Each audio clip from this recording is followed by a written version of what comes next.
Well, as it starts to get a little colder, you might be wondering what winter will look like this year, and our meteorologist Jake Stevenson takes a look at our long-range forecast, including our snow chances and the impact the weather system will have on our drought situation here in Yakima.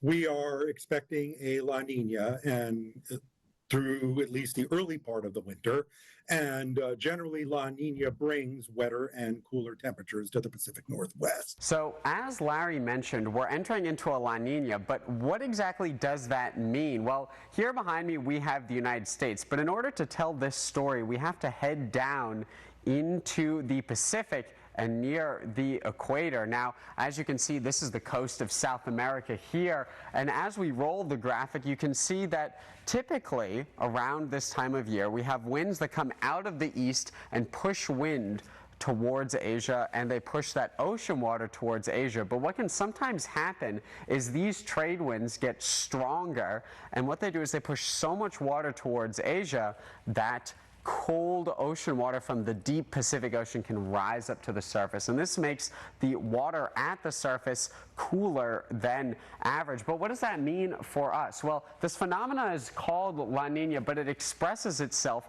as wetter and cooler than average conditions in the Pacific Northwest, thanks to warm moisture coming out of the Pacific, forced further north by the La Nina, and then cooler air coming out of Russia and Alaska, also tied to these changing oceanic temperatures. However, we are going into a rather weak La Nina this year. So from the Climate Prediction Center, we can see that we're only expecting through October and December near average surface temperatures. We're not really looking at too many colder than average temperatures. We are still looking at the possibility for wetter than average conditions throughout our region. Now, this may not necessarily mean more snowfall. It may just mean more rain for our region. Regardless, though, we only need one big snow event that's poorly timed to create dangerous conditions this winter season.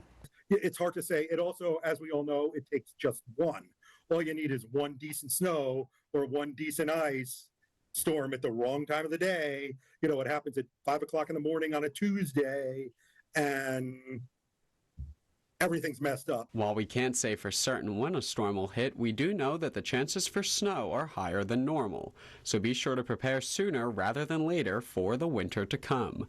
I'm meteorologist Jake Stevenson for Action News.